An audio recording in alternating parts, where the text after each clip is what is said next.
بسم اللہ الرحمن الرحیم۔ السلام علیکم دوستو۔ قارون حضرت موسیٰ علیہ السلام کے چچا یسر کا بیٹا تھا۔ بہت ہی شکیل اور خوبصورت آدمی تھا، اسی لیے لوگ اس کے حسن و جمال سے متاثر ہو کر اس کو منور کہا کرتے تھے۔ اس کے ساتھ ساتھ اس میں یہ کمال بھی تھا کہ وہ بنی اسرائیل میں تورات کا بہت بڑا عالم اور بہت ہی ملنسار اور بااخلاق انسان تھا، اور لوگ اس کا بہت ہی ادب و احترام کرتے تھے۔ لیکن بے شمار دولت اس کے ہاتھ میں آتے ہی اس کے حالات میں ایک دم تغیر پیدا ہو گیا، اور سامری کی طرح منافق ہو کر حضرت موسیٰ علیہ السلام کا بہت بڑا دشمن ہو گیا اور اعلیٰ درجے کا متکبر اور مغرور ہو گیا۔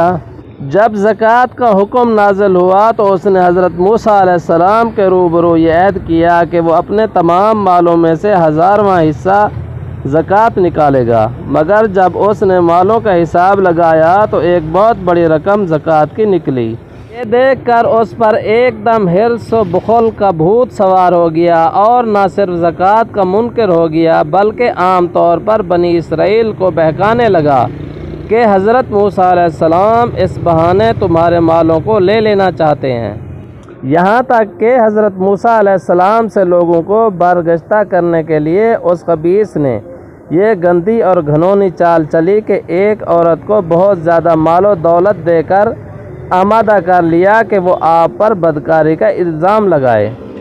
چنانچہ عین اس وقت جب کہ حضرت موسیٰ علیہ السلام واعظ فرما رہے تھے، قارون نے آپ کو ٹوکا کہ فلانی عورت سے آپ نے بدکاری کی ہے۔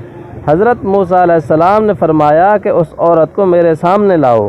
چنانچہ وہ عورت بلائی گئی تو حضرت موسیٰ علیہ السلام نے فرمایا کہ اے عورت، اس اللہ کی قسم جس نے بنی اسرائیل کے لیے دریا کو پھاڑ دیا اور عافیت و سلامتی کے ساتھ دریا کے پار کرا کر فرعون سے نجات دی، سچ سچ کہہ دے کہ واقعہ کیا ہے۔ حضرت موسیٰ علیہ السلام کے جلال سے عورت سہم کر کانپنے لگی، اور اس نے مجمع عام میں صاف صاف کہہ دیا کہ اے اللہ عز و جل کے نبی، مجھ کو قارون نے کثرت دولت دے کر آپ پر بہتان لگانے کے لیے آمادہ کیا ہے۔ اس وقت حضرت موسیٰ علیہ السلام آپ دیدہ ہو کر سجدہ شکر میں گر پڑے، اور بحالت سجدہ آپ نے یہ دعا مانگی کہ یا اللہ، قارون پر اپنا قہر و غضب نازل فرما دے۔ پھر آپ نے مجمع سے فرمایا کہ جو قارون کا ساتھی ہو وہ قارون کے ساتھ ٹھہرا رہے، اور جو میرا ساتھی ہو وہ قارون سے جدا ہو جائے۔ چنانچہ 2 خبیثوں کے سوا تمام بنی اسرائیل قارون سے الگ ہو گئے۔ پھر حضرت موسیٰ علیہ السلام نے زمین کو حکم دیا کہ اے زمین، تو اس کو پکڑ لے، تو قارون ایک دم گھٹنوں تک زمین میں دھنس گیا۔ پھر آپ نے دوبارہ زمین سے یہی فرمایا تو وہ کمر تک زمین میں دھنس گیا۔ یہ دیکھ کر قارون رونے اور بلبلانے لگا اور قرابت اور رشتہ داری کا واسطہ دینے لگا، مگر آپ نے کوئی التفات نہ فرمایا، یہاں تک کہ وہ بالکل زمین میں دھنس گیا۔ 2 منحوس آدمی جو قارون کے ساتھی ہوئے تھے لوگوں سے کہنے لگے کہ حضرت موسیٰ علیہ السلام نے قارون کو اس لیے دھنسا دیا ہے تاکہ قارون کے مکان اور اس کے خزانوں پر خود قبضہ کر لیں۔ تو آپ نے اللہ تعالیٰ سے دعا مانگی کہ قارون کا مکان اور خزانہ بھی زمین میں دھنس جائے۔ چنانچہ قارون کا مکان جو سونے کا تھا اور اس کا سارا خزانہ سبھی زمین میں دھنس گیا۔ قارون کا خزانہ، اس کو قرآن کی زبان سے سنیے۔ اللہ تعالیٰ کا ارشاد ہے کہ ہم نے قارون کو اتنے خزانے دیے تھے کہ ان خزانوں کی کنجیاں ایک مضبوط اور طاقتور جماعت بمشکل اٹھا سکتی تھی۔ قرآن مجید میں ہے، بے شک قارون موسیٰ علیہ السلام کی قوم سے تھا، پھر اس نے ان پر زیادتی کی، اور ہم نے اس کو اتنے خزانے دیے جن کی کنجیاں ایک زور آور جماعت پر بھاری تھیں۔ حضرت موسیٰ علیہ السلام کی نصیحت۔ حضرت موسیٰ علیہ السلام نے قارون کو جو نصیحت فرمائی وہ یہ ہے کہ جس کو قرآن مجید نے بیان فرمایا ہے۔ اسی خیر خواہی والی نصیحت کو سن کر قارون حضرت موسیٰ علیہ السلام کا دشمن ہو گیا۔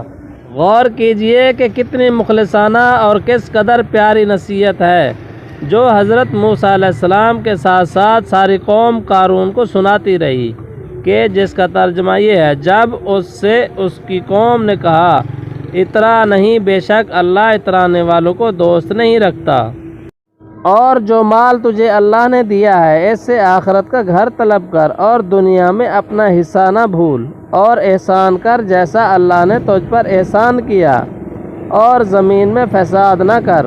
قارون نے اپنے مال کے گھمنڈ میں اس مخلصانہ نصیحت کو ٹھکرا دیا اور خوب بن سور کر تکبر اور غرور سے اتراتا ہوا قوم کے سامنے آیا اور حضرت موسیٰ علیہ السلام کی بدگوئی اور ایذا رسانی کرنے لگا۔ اس کا نتیجہ کیا ہوا؟ اس کو قرآن کی زبان سے سنیے اور خدا کی اس قاہرانہ گرفت کر خوف الہی سے تھراتے رہیے۔ اللہ اکبر۔ قارون زمین میں دھنس گیا۔ ترجمہ: تو ہم نے اسے اور اس کے گھر کو زمین میں دھنسا دیا۔ تو اس کے پاس کوئی جماعت نہ تھی کہ اللہ سے بچانے میں اس کی مدد کرتی، اور نہ وہ بدلہ لے سکا۔ ہمیں اس واقعہ سے یہ درس ہدایت ملتا ہے کہ اگر اللہ تعالیٰ مال و دولت عطا فرمائے تو اس فرض کو لازم جانے کہ اپنے اموال کی زکوٰۃ ادا کرتا رہے، اور ہرگز اپنے مال و دولت پر غرور اور گھمنڈ کر کے نہ اترائے، کیونکہ اللہ تعالیٰ ہی دولت دیتا ہے، اور جب وہ چاہتا ہے پل بھر میں دولت چھین بھی لیتا ہے۔